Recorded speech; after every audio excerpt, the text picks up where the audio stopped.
Bien, y hoy en nuestros monográficos de cine, que ya saben que todas las semanas tenemos alguno, hoy vamos a hablar de uno que apunta muy bien, del cine de catástrofes, de los años 70 especialmente. Sí, estamos hablando de una moda, hablábamos de cine apocalíptico, en los años 70 fueron las catástrofes, elementos de ficción, otros reales, otros sucesos reales, y películas que ponían los pelos de punta y que creaban ciertas fobias entre el público que acudía. Una de las primeras, tal vez la pionera, fue Aeropuerto. Corría el año 1970 y se estrenaba esta película que fue un éxito comercial absoluto, donde estábamos dentro de un avión prácticamente, en el que un artefacto explosivo pues digamos que explotaba, y eso generaba que la presión del aparato se perdiera y que el avión lo pasara francamente mal para conseguir aterrizar. En esta película encontrábamos a Dean Martin, que era el piloto, Burt Lancaster, que era el oficial que dirigía un poco las operaciones desde tierra, y también aparecía como azafata una jovencísima y guapísima Jacqueline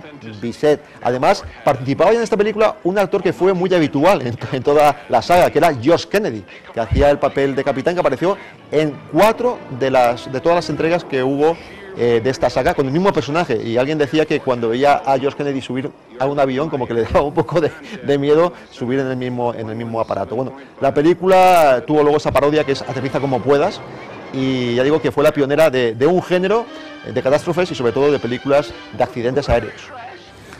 La segunda, de 1972, 2 años después, La aventura del Poseidón, que por cierto hace poco lo han hecho en la Sí, tele. uno ya le tenía cierto miedo al avión, pues bueno, con el barco tampoco era seguro, porque aquí vivíamos esta odisea de un transatlántico que era golpeado fuertemente por una gigantesca ola y volcaba. Y entonces los supervivientes tenían que ir escalando hacia arriba en posición inversa, porque el barco había quedado, digamos, al revés, iban hacia la quilla del barco y tenían que buscar un orificio, alguna salida para poder ser rescatados. Una película que tenía a Ernest Borgnine, a Jim Hammond, a Shirley Winters, a Rudy McDowell como algunos de los protagonistas, en una historia muy asfixiante, que luego también tuvo un remake hace unos años. Efectivamente.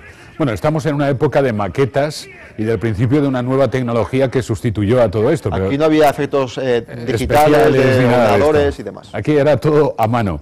Vamos con Terremoto 1970, bueno, hecha en 1974. Sí, espectacular película. Esta película que inauguró una nueva técnica de sonido, que era el Sensorround, que fue diseñado por los estudios Universal y que se empleaba para dar la sensación de que uno estaba dentro, en este caso, del terremoto. Esta fue la primera película que utilizó esta técnica. Luego hubo algunas más, como la batalla de Midway, como Galáctica, como la montaña rusa.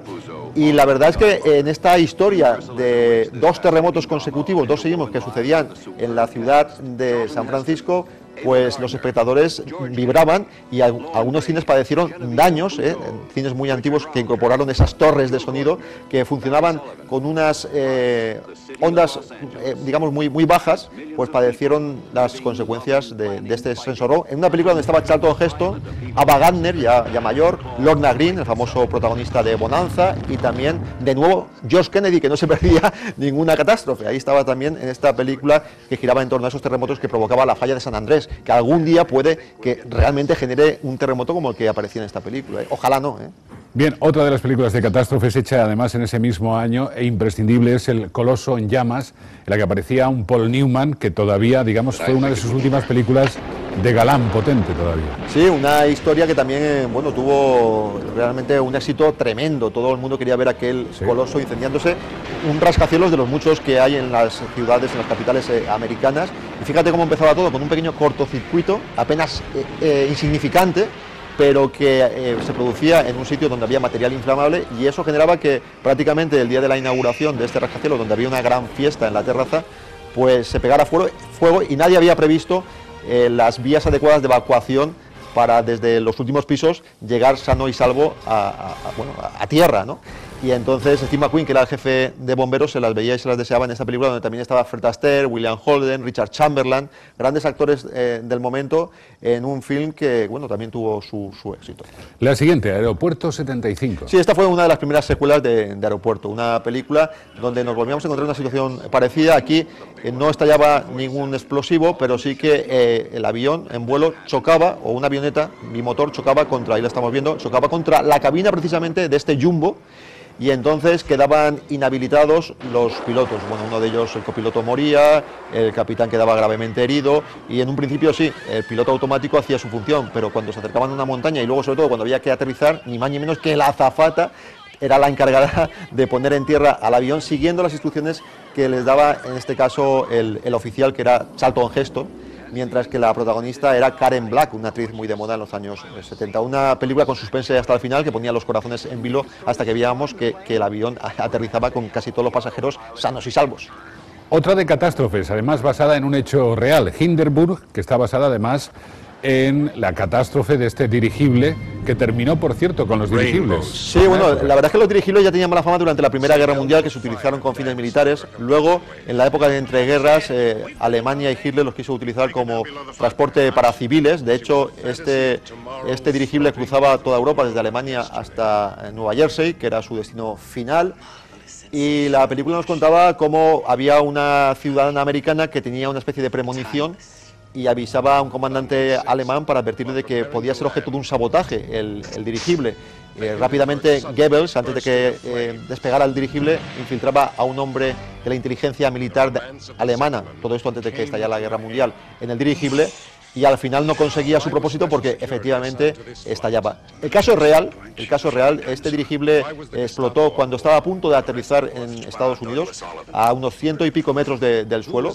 Murieron 35 personas de las 97 que viajaban a bordo, y la película juega con la hipótesis de que fue objeto de un sabotaje, pero hoy la tesis que se mantiene es que hubo una tremenda tormenta eléctrica que incluso retrasó bastante el aterrizaje, y una de las chispas acabó dando a lo que cubría el dirigible, que era un material muy inflamable. Bueno, en esta película teníamos a George Scott, a Anne Bancroft y al veterano Burgess Meredith, en un film también que era muy tenso y que se desataba la tragedia en la parte final. Bueno, y veo que es incluido en este ciclo de catástrofes la película Tiburón, para terminar. Sí, bueno, no es tanto una catástrofe como las que estábamos viendo hasta ahora, pero es una película que forma parte de este género y que fue también muy impactante, y que yo creo que aquel año 1975 hizo que muchos bañistas, antes de meterse en el agua, sobre todo en zonas como en el Caribe o en zonas donde hay tiburones, se lo pensarán una o dos veces. La película realmente de Steven Spielberg era sobrecogedora desde las primeras escenas, cuando veíamos a una bañista y a su novio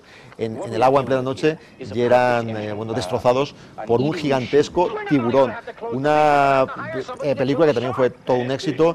Al principio, lógicamente, las autoridades en una zona turística no querían dar a conocer la presencia del tiburón. Luego el tiburón ataca a los bañistas en pleno día, no hay más remedio que hacerlo oficial, y entonces el jefe de policía, un zoólogo y un veterano cazador de tiburones se disponen a dar caza a este escualo gigante, un escualo que era obra de un ingenio mecánico, porque entonces tampoco se utilizaban, como tú bien has dicho, esos efectos especiales, y pesaba en realidad 1,5 toneladas, que era muy difícil de manejar. Había varios hombres en el interior de ese escualo de mentira, y junto al tiburón, yo creo que tan importante o más era la música de John Williams, que nos hacía ver al tiburón cuando todavía no había aparecido en pantalla. Un John Williams que se significó especialmente en este género porque suyas son también las bandas sonoras para Terremoto, para El Coloso en Llamas y para La Aventura del Poseidón.